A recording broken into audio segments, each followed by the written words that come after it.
Hi, my name is Dylan. I don't know how to start this, so I'll just start it. Dylan Cooper is my name. Um, I don't have a Facebook. I don't have Instagram. I got a Snapchat so I could talk to my sister about a year ago. I generally don't like being on camera. Never liked looking at pictures of myself, taking pictures of myself. So I'm very uncomfortable on camera, I guess is the point that I'm making. I'm very nervous to make this video because I don't know why. I'll just get into it. So a year ago my mom died, and I've always been into drugs, but I really fell deep into them after she died, and it was a hard time. Anyhow, about 7 months into the year, it's harvest time. I had worked out at the grain elevator a few times before. That's where my mom worked. And so I went out there to work this particular year. If I was going to be working harvest, that's 7 days a week, 24 hours, or not 24, 7 days a week, 12-hour shifts for about 2.5, 3 months straight.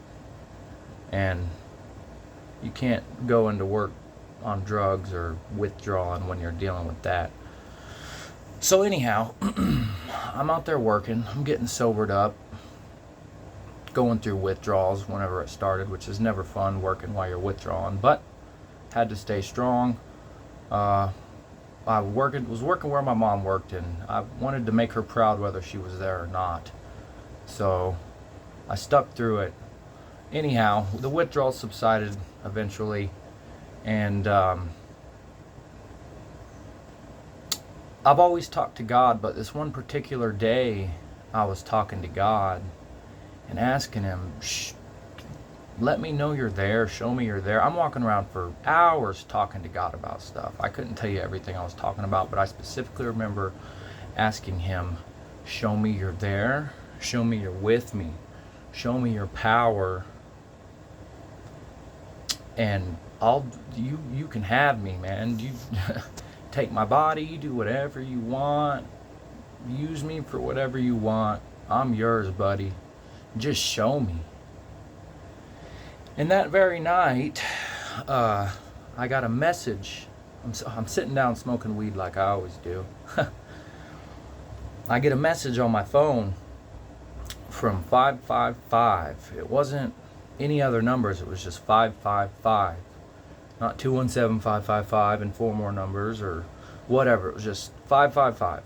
So I open up the message and it says page from 555. So I grabbed the nearest Bible and open it up to page 555. And on that page, it was the book of Job. And on the book of Job, on the page it was saying, Job, why are you listening to your friends? Were you here when I laid the foundations of the earth? Were you here when I sent all the angels to the corners of the earth? Were you here when I made the mountains? Just telling Job, like, you're being stupid, man. You know I exist. You know I'm here. And so that really shook me. I put my header down. I said, okay, there you are, God. You just showed me you're there. No more smoking weed. Time to get your crap together and start living for God. So I was on it for a good 3 months. Really on fire for God. Yeah, God did this for me. Telling people about it. Anyhow, harvest is over. I need a new job. I wanted a job at an elevator, so I get a job at this elevator in Hayworth, and it's been good working there. When I first started working there, the guy I'm working with, he's a total stoner, and I recognized that from the beginning. I'm thinking, okay, here's my first testing ground, so I'm not supposed to be doing drugs anymore, and I know this, and I figured this really does include weed, for me anyhow. Maybe not other people, but for me it includes weed. I know it does. And so I told myself, be strong. You're not going to start smoking again. And eventually started smoking again, hanging out with dude. He's a fun guy to work with. I enjoy working with him. I enjoy smoking with him. Anyhow, it's harvest time again. And it's about that same exact time, probably to the date as last year, of me talking to God and him showing me that he's there and me telling him what I told him. You can use me. I'll tell everybody about, what I see and the miracles you show me. And, I told people here and there, but I knew I needed to make a video about it and get it out to more people that way. And I never did. Went back to smoking weed. Anyhow, so it's harvest time. Going about my usual business. Smoke weed. Go to work. And so, anyhow. Probably shouldn't be saying that, but whatever. Anyhow, I go to work. Start of the day, we're loading trucks. I got to climb ladders to get on this platform. I'm very comfortable on ladders. I've always been comfortable on ladders. Run up and down them. Heights don't scare me. So I'm going up this ladder one-handed, coffee in the other hand, and I get all the way to the top. It's probably about 10-foot ladder. So my feet are 5 feet off the ground by the time I hit this top post or our top step. It was rainy this day. I went to grab the step and my fingers slipped off. I fell straight backwards. I screwed my wrist up, got a fractured bone in my wrist here. And of course, they want to know what's going on at work, so I got to do an accident report. There's no hiding this injury. It hurts too bad to do anything with this hand. So I got to go in and report it.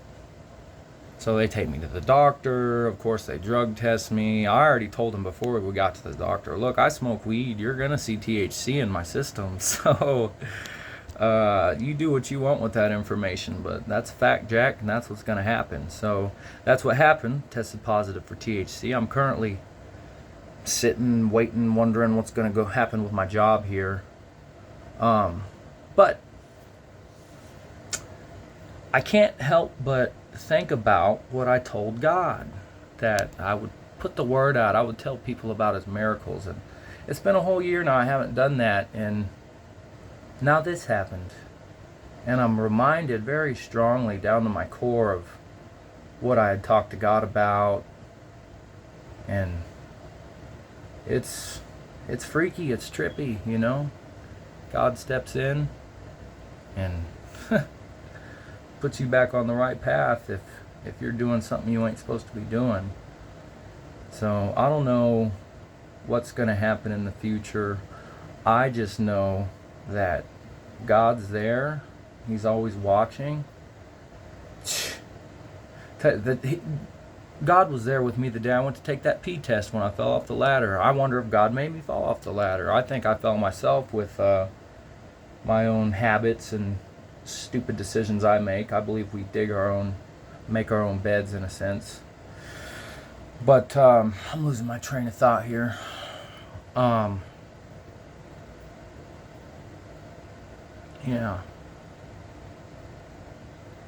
Crazy stuff. Okay, so anyhow, I go to the doctor. They had me fill out paperwork and do your social security number. I left the paper when they go to do my x-ray. I left my paperwork out on the counters or on the table in the waiting room for everybody to see, so anybody could have stole my information and do identity theft on me and whatnot.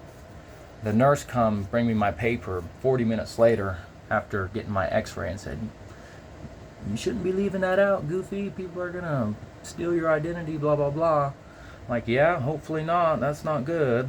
And anyhow, I sit down, I look at the paper.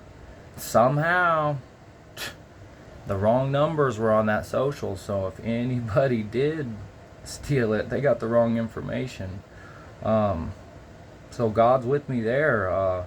That same afternoon, it was raining really, really hard.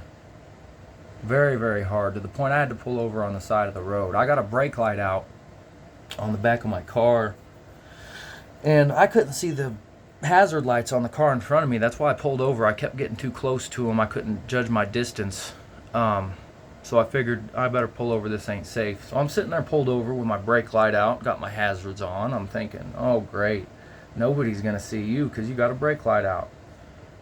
2 seconds late, not 2 seconds, a minute later, a car pulls up with all working lights. I'm sure it looked like a fairly new car. They got their hazards on. They're sitting right behind me.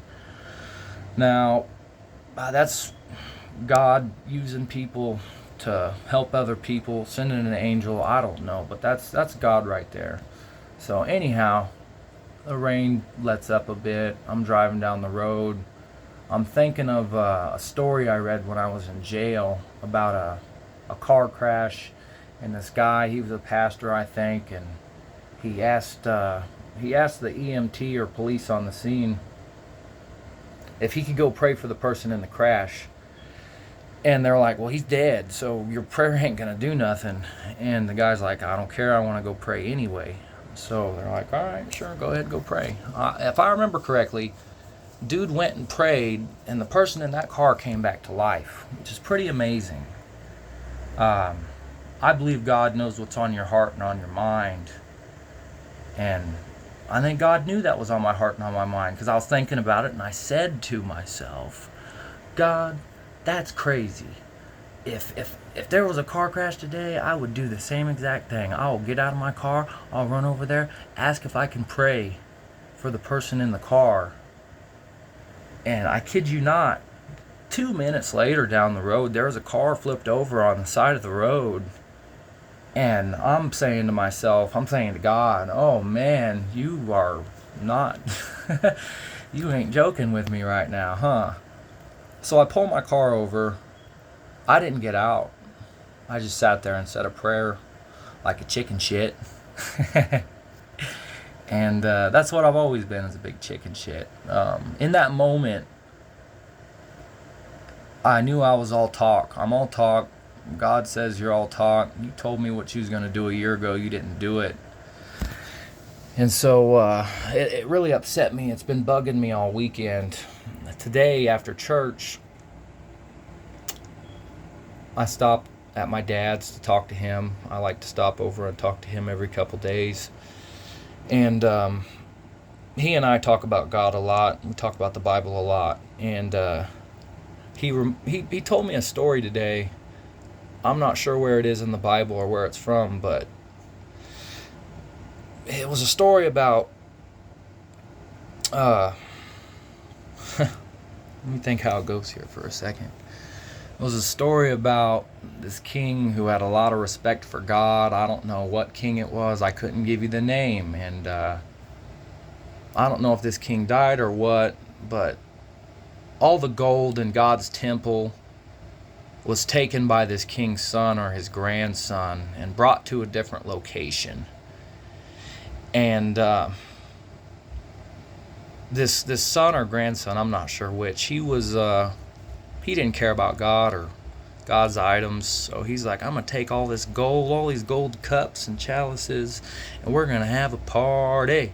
So they have a party. They're drinking, getting drunk on all this holy treasure and having sex orgies and whatnot. And that, I guess that ticked God off, because what Dad told me was God made a hand appear in the room and wrote a writing on the wall that nobody in the room could understand what it said. So this guy's freaking out. What does this writing say? What does this writing say? I guess he was like peeing his pants and shaking while it was happening, so he was scared shitless. But anyhow, he wants to know what this writing says. And